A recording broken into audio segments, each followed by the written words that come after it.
వ్యక్తికి హక్కు కలిగితేనే, బలవంతుల కంటే సౌకర్యాలకే జరిగితే ఏదోడు ఏమైపోతాడు.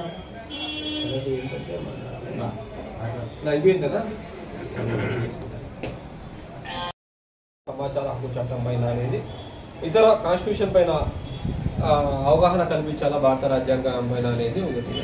రెండవది, ఈరోజు కదిరి పట్టణానికి రావడానికి కారణం ఏంటంటే, మనకు ముఖ్యంగా మనము సమాచార హక్కు చట్టం అనేది అందరూ కూడా వింటూనే వస్తున్నాం ఒక కాలం నుంచి. సమాచార హక్కు చట్టం దేనికి తెచ్చారంటే, ప్రభుత్వాలలో పారదర్శకత, జవాబుదారీతనం పెంపొందించాలనే ఉద్దేశంతో, అలాగే అధికార యంత్రాంగాలలో ఏదైతే ప్రభుత్వాల ద్వారా సమాచారం పొందడానికి ప్రజలకు ఒక హక్కుగా పొందాలని చెప్పేసి ఈ చట్టాన్ని అనేది తెచ్చారు. అయితే ఇందులో క్రమేపీ ఏం జరిగిపోతుందంటే, చిన్న చిన్న మార్పులతో ఈ చట్టానికి ఉన్నటువంటి వాల్యూనో లేకపోతే బలహీనపరచాలనే ఉద్దేశంతోనో చిన్న చిన్న మార్పులు చేసుకుంటూ వస్తున్నారు ఈ చట్టం పైన. అదే విధంగా ఈరోజు ఏదైతే మనకు సెంట్రల్ గవర్నమెంట్ వచ్చేసి ఒక కొత్త చట్టాన్ని తీసుకుని వస్తుంది. వ్యక్తిగత సమాచారాన్ని పూర్తిగా కాపాడాలనో లేకపోతే ఇంకో రకంగానో ఆలోచించుకుంటూ ఒక కొత్త చట్టాన్ని తీసుకొని వచ్చింది. Digital personal data protection act అనేది ఒక చట్టాన్ని చేసి సెంట్రల్ గవర్నమెంట్ ఒక చట్టాన్ని తీసుకొని వస్తుంది. ఈ చట్టంలో ఏం చేశారంటే, మళ్ళా దీన్ని అమలు చేస్తూనే ఇందులో ఒక కొత్త నిబంధన మళ్ళీ యాడ్ చేశారు. సెక్షన్ 44 సబ్సెక్షన్ 3 కింద సమాచార హక్కు చట్టాన్ని కూడా అందులో మళ్ళా సవరణ చేశారు. ఆ సమాచార హక్కు చట్టంలో ఉన్నటువంటి సెక్షన్ 81Aని సవరణ చేయడం వల్ల ఏమి జరుగుతుంది, ఎలాంటి బలహీనపడుతుంది సమాచార హక్కు చట్టాన్ని అని చెప్పేసి మనం వివరిస్తామని చెప్పేసి ఈరోజు ఇక్కడికి వచ్చాం. అయితే మొదటగా ఏం జరుగుతుందంటే, సమాచార హక్కు చట్టంలో సెక్షన్ 81J ఏం చెబుతుందంటే, ఏదైతే వ్యక్తిగత సమాచారం ప్రజా కార్యకలాపాలకు, ప్రజా ప్రయోజనాలకు ఏదైతే మనకు ఉపయోగపడదో అలాంటి వ్యక్తిగత సమాచారం ప్రజలకు ఎవరికి అడిగినా ఇవ్వాల్సిన పని లేదని చెప్పేసి క్లుప్తంగా చెప్తాను. అదేవిధంగా వ్యక్తిగత హక్కులకు ఏదైనా భంగం కలిగి లేకపోతే వ్యక్తిగత ఏదైనా స్వేచ్ఛకు భంగం కలుగుతున్నప్పుడు అలాంటి సమాచారం ఇవ్వకూడదని చెప్పేసి సమాచార హక్కు చట్టంలో ముందుగానే చెప్పబడింది. అదేవిధంగా వచ్చేసి మనకి సెక్షన్ 81Jలోనే మనకు దేశ పార్లమెంటు తర్వాత రాష్ట్ర శాసనసభలకు ఎలాంటి సమాచారం అయితే అందించగలుగుతామో ఇవ్వగలుగుతామో రాష్ట్ర పార్లమెంట్ దేశ పార్లమెంట్ కానీ రాష్ట్ర శాసనసభలకు అలాంటి సమాచారాన్ని ఏ వ్యక్తికి తిరస్కరించకూడదు అని చెప్పేసి సెక్షన్ 81Jలో కూడా క్లుప్తంగా ఉండింది. అయితే వీటిని ఏదైతే ఈ చట్టంలో ఉన్నటువంటి ఏదైతే ఈ మనం చెప్పుకోబడిన ఇప్పుడు వాటిని తొలగిస్తూ పూర్తిగా వ్యక్తిగత సమాచారాన్ని ఇవ్వకూడదు అన్నట్టుగా దాన్ని పూర్తిగా సవరించబడుతున్నారు మనకు సెక్షన్ 44 సబ్సెక్షన్ 3 ద్వారా.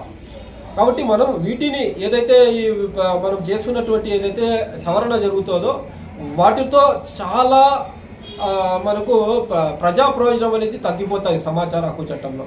దీనివల్ల ఏమవుతుందంటే, ఎవరు కూడా రేపటి దినంలో మనకు స్థానికంగా కదిరి పట్టణంలో మనకు మున్సిపాలిటీకి ఎంత నిధి వస్తుంది, ఎంతమంది కాంట్రాక్టర్లు ఏ పని చేశారు, వాటి యొక్క పేర్లు, సరే పలానా ఏదైనా రోడ్డు మనకి ఏదైనా సక్రమంగా చేయలేదనో, పలానా బ్రిడ్జ్ సక్రమంగా చేయలేదనో వాటి యొక్క పేరు, వాళ్ళ యొక్క పేరు, అలా ఎవరు పని చేశారు, ఏంటి, దానికి ఎంత నిధులు వచ్చాయి, ఏంటి అనేది కనుక్కోవాలంటే కూడా చాలా ఇబ్బందికరమైన పరిస్థితుల్లో వ్యక్తిగత సమాచారం కింద తిరస్కరించే పరిస్థితులు వస్తాయి.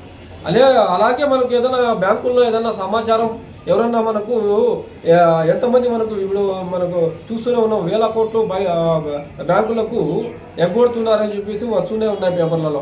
అలాంటి సమాచారాన్ని రేపొద్దున మనం సేకరించాలని కూడా ఆర్టీఐ ద్వారా ఇవ్వని సమస్య వస్తుంది. ఎందుకంటే వ్యక్తిగత సమాచారం వాళ్ళకు హక్కు ఇబ్బంది కలుగుతుంది అని చెప్పేసి ఇవ్వకోకుండా తిరస్కరించే సమాచారం వచ్చింది.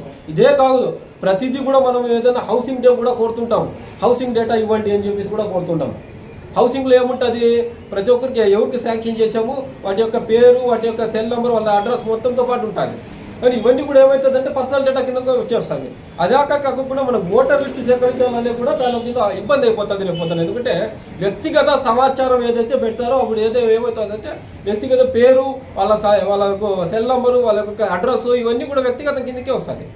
అలాంటి సందర్భాలలో మనం ఓటర్ లిస్టు పొందాలన్నా కూడా ఇబ్బందికరమైన పరిస్థితులు వస్తాయి. కాబట్టి మనం కోరేది ఏంటంటే, సమాచార హక్కు చట్టాన్ని ఎలాంటి సవరణ చేయకోకుండా ఏ విధంగా అయితే ఉందో ఆ విధంగానే మనకు వాటిని నడపాలా. ఏదైతే సెక్షన్ మనకు డిపిడిపి యాక్ట్ కింద ఏదైతే సెక్షన్ మనకు సెక్షన్ 44 సబ్సెక్షన్ 3 కింద ఏదైతే మనకు సవరణ చేస్తున్నారో వాటిని అమలు చేయకూడదు, వాటిని చేయకోకుండా వెనక్కి తీసుకోవాలా అని చెప్పేసి సెంట్రల్ గవర్నమెంట్ ఈరోజు మనము ఈ పత్రికా మూలకంగా అందరూ కోరుతున్నాం.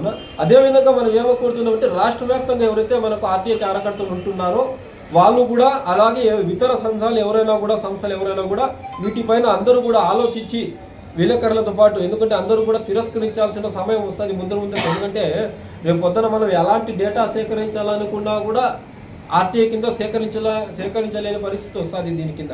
ఎందుకంటే ప్రజా ప్రయోజనాలకు సంబంధించినటువంటి ఎలా డేటా తీసుకోవాలంటే కూడా ఈరోజు మనం చూస్తున్నామే, ఎక్కడ చూసినా కూడా అవినీతి బయటికి పడుతుందంటే త్రూ ఆఫ్ ఆర్టీఐ కింద తీసుకుంటున్నారు. పేపర్లలో మనం పబ్లిష్ అవుతున్నాయో లేకపోతే ఎక్కడైనా కూడా జరుగుతుంది. మనకు ఈరోజు మనకు సెంట్రల్ మనకు ఆర్బీఐని అడుగుతున్నారు, మనకు నోట్లు రద్దు చేసిన దానివల్ల మనకు ఎంత లాభం వచ్చిందనో లేకపోతే దానివల్ల ప్రయోజనాలు ఏంటి అనేది కూడా అడుగుతున్నారు. ఇలాంటి సందర్భాలలో మనకి ఏమవుతుందంటే ఈ సమాచార హక్కు చట్టాన్ని పూర్తిగా బలహీనపరిచినట్టు అయితే ఆ సెక్షన్ని తగ్గించకూడదు. ఎందుకంటే ఈ సెక్షన్లో ఉన్నటువంటి ముఖ్యమైనది ఏంటంటే దేశ పార్లమెంట్కి రాష్ట్ర శాసనసభకి ఎలాంటి సమాచారం అయితే మనం తిరస్కరించలేమో ఇవ్వగలుగుతామో అలాంటిది ఏ వ్యక్తికైనా కూడా దేశంలోని ఏ వ్యక్తికైనా ఇవ్వాలి, అలాంటి సమాచారం తెలియజేయాలని చెప్పేసి చెప్తోంది. కాబట్టి వాటిని ఎక్కడ కూడా మనము ఈ సెక్షన్ని అలాగే అమలు చేయాలా, ఆ సవరణని ఆపేయాలా వెంటనే అని చెప్పేసి మనకు ఈ పత్రికా మూలకంగా మనకు అందరికీ కూడా కోరుతున్నాము.